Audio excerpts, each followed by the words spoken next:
오늘 3장 말씀은 드디어 이제 예루살렘 성을 재건하는 이야기인데요. 이 예루살렘 성을 재건하는 데 있어서 이 느헤미야가 보여주는 탁월한 리더십을 우리가 볼 수 있습니다. 이 3장에서 제일 많이 쓰여진 단어가 뭐죠? 계속 읽었잖아요. 중수하였고 39번 쓰여집니다. 중수하였고 그리고 그 다음에 많이 쓰여진 게 뭐죠? 제가 방금 말씀드렸잖아요. 그 다음은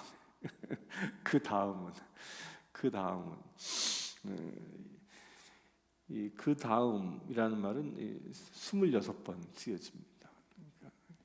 이게 왜 이 말을 하냐면요.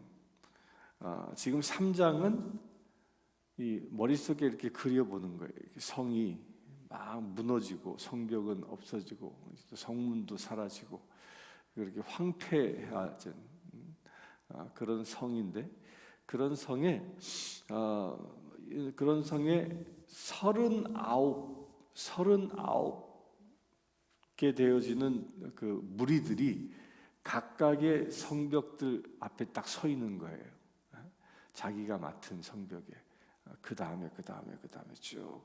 요 순서는 시계 반대 방향이라고 그래요. 성이 이렇게 있으면 시계 반대 방향으로 쭉 카운트 되어지는데 쫙 다 쓴 겁니다. 근데 제일 첫 번째 카운트 되어진 게 누구예요? 대제사장 엘리야십입니다.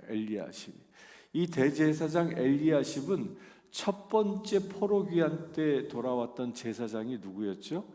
스룹바벨과 더불어 같이 온 예수아라는, 여호수아라고 그러기도 하고 예수아라고 하는 그 대제사장의 손자입니다. 무려 약 80년이 흐른 후니까 이제 손자가 이 일을 감당하는데요. 그런데 대제사장이 맡은 게 뭐냐면 양문을 건축했다라고 여기서는 표현합니다. 3장 1절에서 그 3절까지는요 중수라는 말을 쓰지 않고 건축했다라는 말을 써요. 이 말은 뭐예요? 중수라는 말은 보수한다라는 거예요. 무너진 부분이 있으면 무너진 것만 이렇게 보수하는 거예요. 그 중수하는 거예요. 근데 건축은 뭐죠? 아예 없는 거예요. 아예 없고 다 흔적도 없이 사라진 부분들을 건축한다 하는데 그 첫 번째 시작한 이 시작점이 어디였냐? 대제사장이 시작을 하고 대제사장이 맡은 영역이 양문이라고 얘기합니다. 양문은 뭐예요? 양문은 양들이 드나드는 문이다라는 것인데 여기서 양들이 드나드는 문은 특별한 목적이 있는 겁니다. 이 양문은 성전에 제사를 드리기 위해서 제물로 양을 데리고 들어가는 문이에요. 그래서 그걸 보고 양문이라고 그래요. 성전에 제사를 드리기 위해서 양을 데리고 가면 꼭 요 문을 통과해야 하는 것이 관례라고 합니다. 여기 성벽에는 문들이 사방에 있지 않습니까? 그런데 아무데나 들어가는 게 아닙니다. 특별히 제사를 지내기 위해서는 문조차도 성별된 곳에, 또 그 성별된 곳을 또 누가 지어요? 아무나 짓지 않습니다. 대제사장이 그 문을 관장합니다. 그 문을 건축하는 일을 감당하죠. 곧 이 이야기는 뭐예요? 예루살렘 성전을 중수하고 재건해 나가는데 가장 먼저 첫 번째 포인트가 어디에 있었어요? 하나님께 제사 드리는데 초점이 있었다는 거예요. 그 성벽을 쌓는 이유가 뭐냐? 그 성벽을 쌓는 이유가 뭔지가 3장 1절에 딱 명확하게 나옵니다. 이 성벽을 쌓는 이유는 자기들이 독립해서 이스라엘이라는 나라를 재건하고자 하는 것이 아니었다는 거예요. 성문을 쌓는 가장 중요한 이유가 무엇이에요? 하나님의 성전을 보호하기 위함이었다는 거예요. 그래서 양문을 건축하는 것이 가장 첫 번째 딱 쓰여지는 이유입니다. 여기서 우리가 하나 발견할 수 있는 게 있습니다. 우리도 외적으로부터 우리를 보호해야 할 성문을 쌓아야 합니다. 성문을. 이게 무엇을 얘기해요? 사단은 끊임없이 우리를 공격합니다. 그런데 우리를 공격하는데 어디를 통해서 공격할까요? 우리 안에 혹여 무너진 영역이 있으면 그 무너진 부분을 통하여 공격합니다. 연약한 부분이 있으면 그 연약한 부분을 통하여 공격합니다. 이게 사단의 전략이에요. 이 징기스칸이 유럽을 정벌할 때 그 정벌사를 보면 징기스칸은 참 똑똑한 사람이었죠. 그는 전쟁을 하면 할수록 전쟁 기법이 늘어납니다. 왜 그러냐면 한 곳을 정복하고 나면 그 지역이 갖고 있는 전쟁 기술을 그대로 습득합니다. 그래서 그들이 습득한 것 중에 하나가 뭐냐면 공성 장비를 습득해요. 원래는 이 유목민들이었기 때문에 성을 공격하는 공성 장비가 없었습니다. 이 사람들은 그냥 말 타고 다니면서 칼 싸움하는 게 전부였던 사람들인데 유럽 지역을 점령하다 보니까 공성 장비를 배우게 되고 그 공성 장비를 통하여 성을 무너뜨리는 방법을 배웁니다. 그런데 이 성을 어떻게 무너뜨리냐면요, 이 징기스칸이 보고 성이 제일 약한 부분을 딱 파악해냅니다. 성이 제일 연약한 데가 어디냐면 모퉁이라고 그래요. 모퉁이. 그 성벽이 있으면 성벽 정중앙은 그 공성장비가 그때는 화약이 아니었잖아요. 돌을 던지는 거였잖아요. 돌로 깨는 건데 정중앙은 아무리 돌을 공성장비로 투석기로 쏴대도 이게 안 무너진답니다. 그런데 모퉁이는 거기 치면은 이게 부서진다는 거예요. 그렇지 않겠어요? 이게 성벽이면 정면은 받치고 있는 힘이 세니까 무너지지 않지만 모퉁이는 여기서 치면 이쪽이 비어 있으니까 무너지게 된다는 거죠. 이게 징기스칸의 이 성을 정복하는 방법이었는데요. 그 약한 부분을 정확히 알고 공략합니다. 그러면 성이 무너지고 나면 무너진 곳을 통해서 군사를 들여보내 성을 점령하는, 이게 이 성을 공격하는 방법인데요. 우리에게도 그런 부분이 있다는 거예요. 우리에게도 약한 부분이 있습니다. 약하고 연약한 부분들을 사단은 끊임없이 공격합니다. 그래서 우리는 어떻게 해야 합니까? 약하고 연약한 부분이 없도록 우리 성은요, 동그랗게 만들 필요가 있어요. 이 얘기 뭐냐면요, 성이라는 건 모서리와 같은 것을 남겨두지 말라는 거예요. 곧 우리의 성격이 모진 성격들이 있잖아요. 뾰족뾰족 튀어나온 성격들, 이것을 깎아내라는 거예요. 깎아내고 나의 이 성격을 동그란 성벽처럼, 모나지 않는 성벽처럼 잘 준수할 수 있어야 한다는 거예요. 그럴 때 사단이 아무리 투석기로 내 성을 무너뜨리려 해도 견고하게 지킬 수 있다라는 겁니다.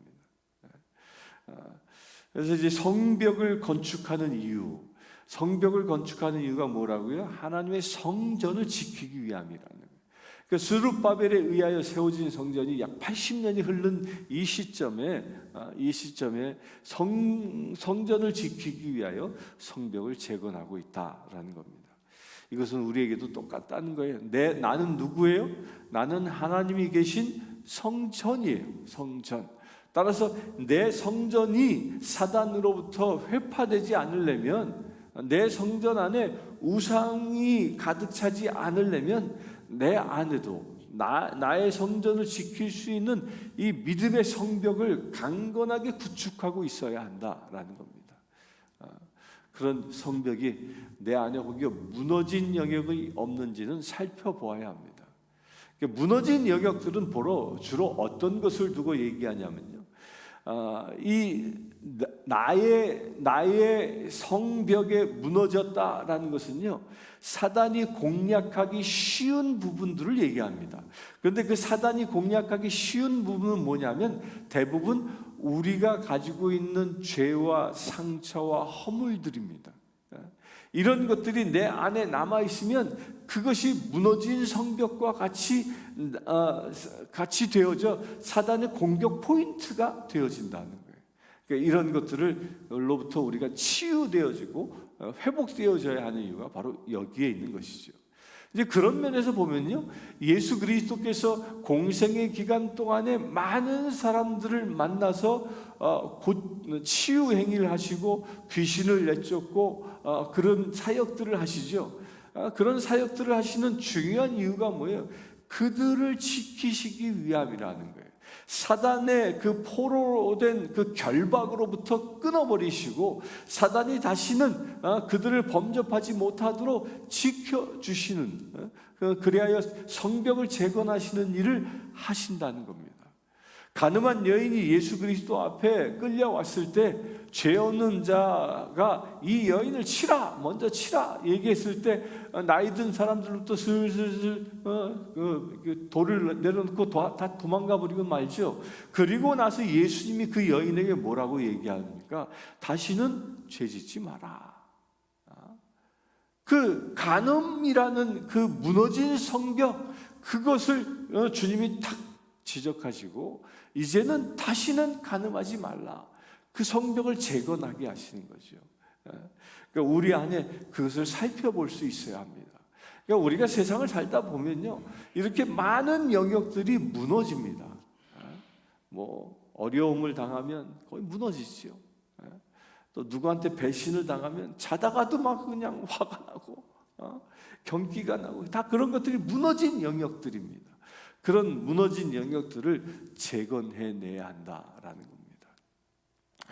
그러면서 이 또한 이 느헤미야의 이 3장에서 보면 느헤미야의 지혜를 볼 수 있는데, 그 지혜가 뭐예요?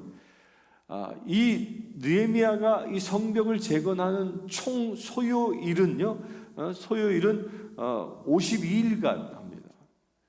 그러니까 52일 동안 약 한 달 반도 안 되죠. 약 한 달 반 정도 되겠는데요.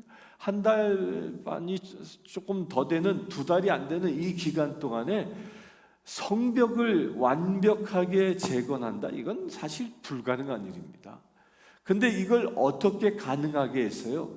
가능하게 한 중요한 이유는요, 2가지 이유가 있는데, 첫 번째는 동시에 시작했다는 거예요. 이 건축이 5번 말이 사용되어지고 중수가 39번 사용되어지는데 합하면 44곳을 재건하는 포인트로 삼았다는 거예요. 그 이 얘기 뭐예요? 44곳의 사람들을 다 배치했습니다. 오늘 여기 말씀을 보면 그 맡은 영역의 사람들이 다 다르죠. 제사장부터 뭐 장사꾼도 있고요. 또 멀리서 그 관료 역할을 하는 지방을 다스리는 그런 사람들도 있습니다.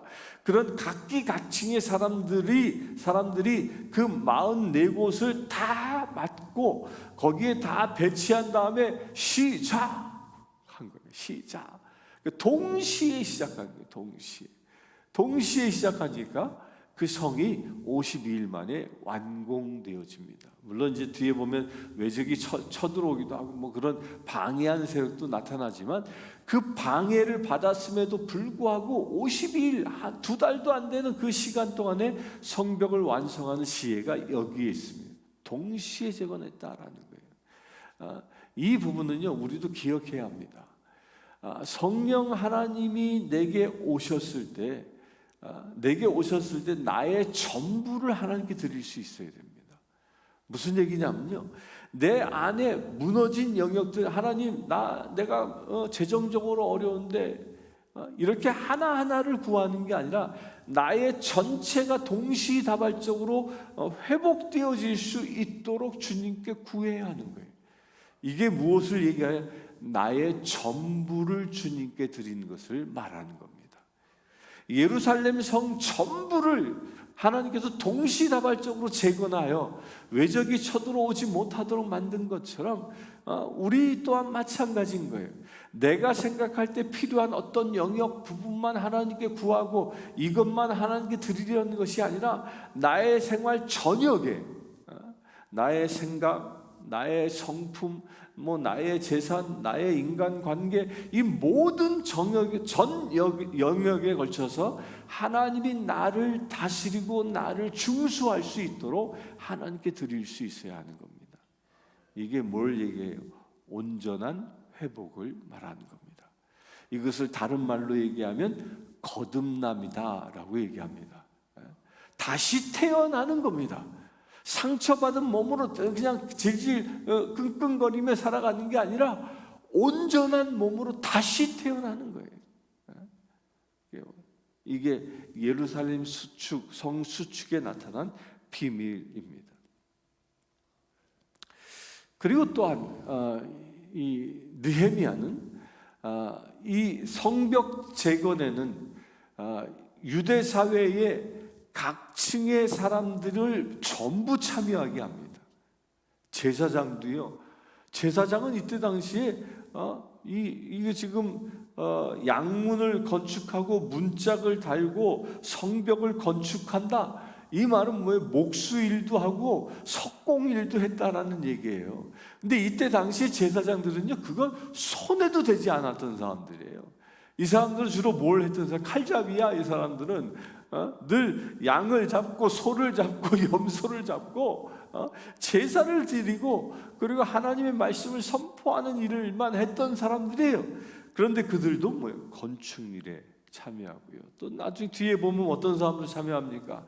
지방을 다스리는 관료도 참여하고요. 또 딸들도 참여했다고 그럽니다.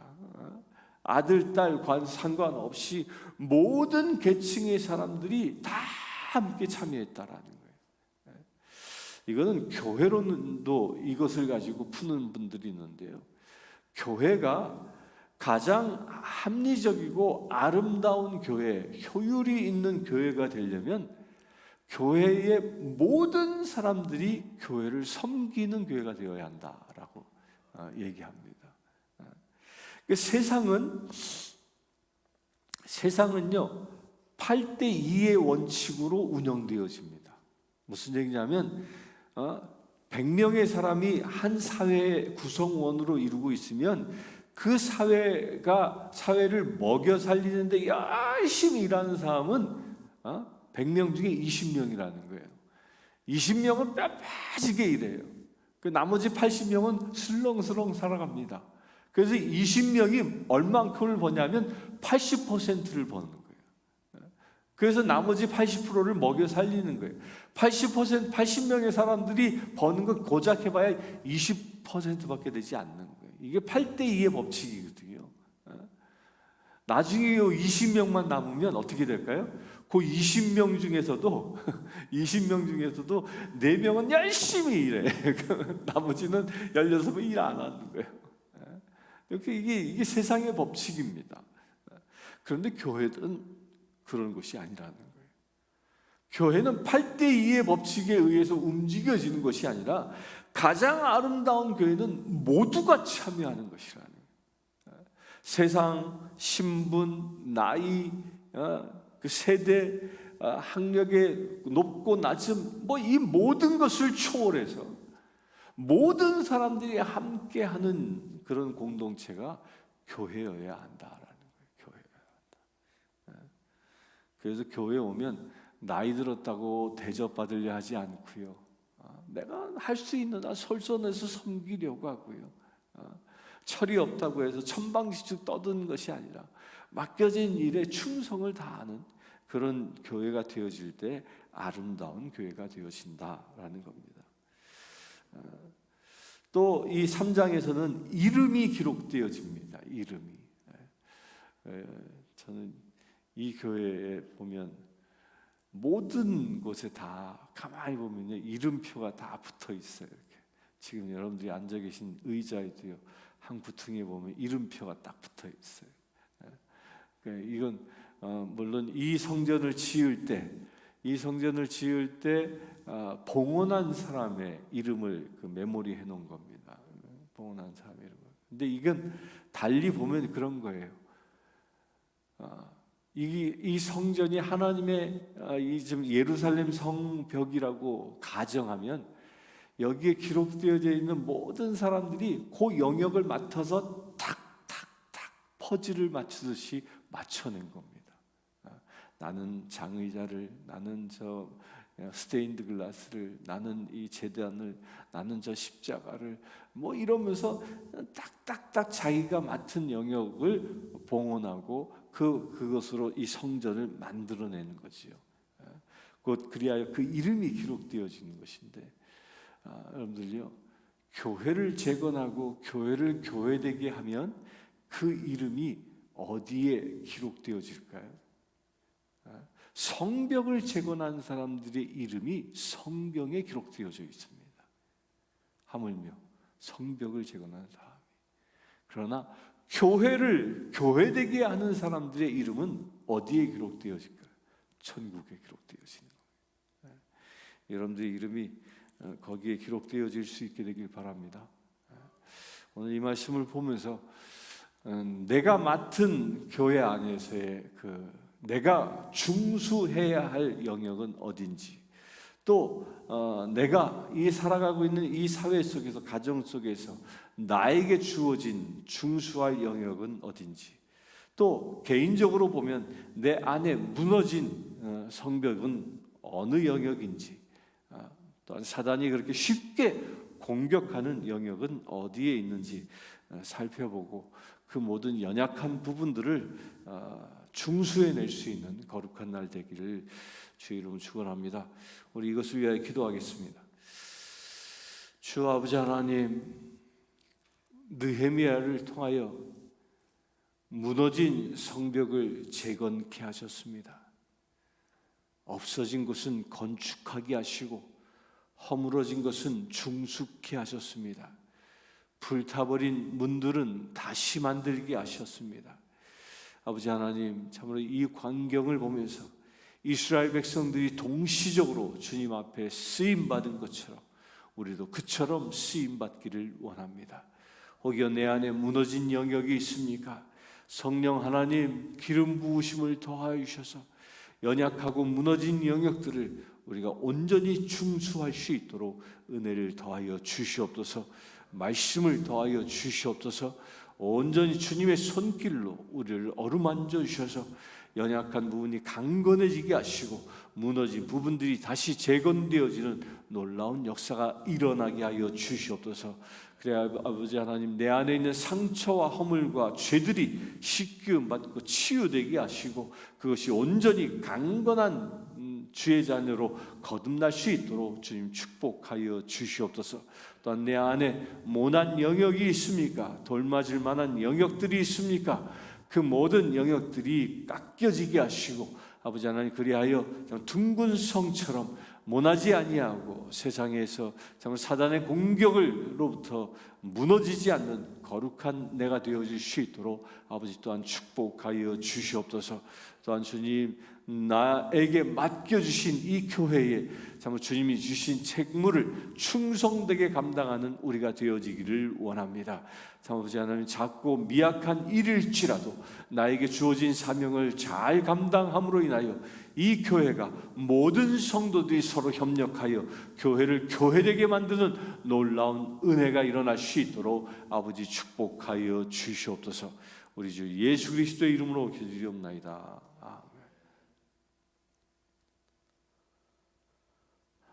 이 땅에 있는 교회들을 위해서 기도하기를 원합니다. 교회마다 각기 맡은 사명들이 조금씩 다릅니다. 어느 교회는 예배가 강하고, 어느 교회는 섬김이 강하고, 어느 교회는 치유가 강하고요.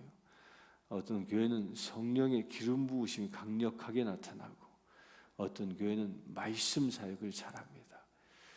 그 모든 것들이 각기 맡은 영역임을 우리가 믿음으로 고백합니다. 이 땅에 있는 모든 교회들이 각기 맡은 달란트와 영역들의 충성을 다함으로 인하여 그 모든 것들이 협력해서 이 땅에 하나님의 도성이 완성되어진 역사들이 일어날 수 있도록 오늘 느헤미야의 말씀처럼 그 다음에 하는 것처럼 모든 교회가 서로 연결되어져 하나님의 도성을 이룰 수 있는 거룩한 교회들 되어줄 수 있도록 이 시간 함께 기도하기를 원합니다. 주 아버지 하나님, 주님은 이 내시빌 땅에 하나님의 새 도성, 새 예루살렘을 건축하기를 원하십니다. 아버지 하나님, 그 일을 위하여 이미 주님께서는 이 땅의 곳곳마다 교회들을 세우셨습니다. 아버지 하나님, 그 교회가 맡은 바 사명을 잘 감당하기를 원합니다. 예루살렘 성벽에 44곳에 성벽을 건축할 수 있는 지체들을 세워주신 것처럼 이 땅의 곳곳마다 주님의 교회들을 세워주셨사오니 아버지 하나님, 저들이 맡은 바 사명을 충성되게 감당할 수 있도록 은혜를 더하여 주시옵소서. 이웃 교회와 더불어 협력하게 하여 주시옵소서. 그 다음에 한 것처럼 교회에 넘어 또 교회를 넘어 서로 협력하여 주님의 도성을 완성해 나가는 놀라운 역사가 일어날 수 있도록 아버지 축복하여 주시옵소서. 서로 연합의 은혜가 일어나기를 원합니다. 모든 교회들이 서로 협력하여 하나님의 나라를 일구어가는 놀라운 역사가 일어나기를 원합니다. 교회마다 맡은 바 사명, 맡은 바 달란트를 잘 활용하게 하셔서 이 땅에 하나님의 나라가 이루어지는 놀라운 역사가 일어날 수 있도록 아버지 축복하여 주시옵소서. 우리 주 예수 그리스도의 이름으로 기도드리옵나이다. 아멘. 축도가 끝나면 각자에게 주신 기도 제목을 붙잡고 기도하겠습니다. 지금 우리 주 예수 그리스도의 은혜와 하나님의 크신 사랑과 성령 충만함이 늘 깨어 기도하며 주님이 주신 사명을 잘 감당하여 무너진 성벽을 중수하기를 원하는 주의 사랑하는 모든 지체들 지금부터 영원토록 함께 하실지어다.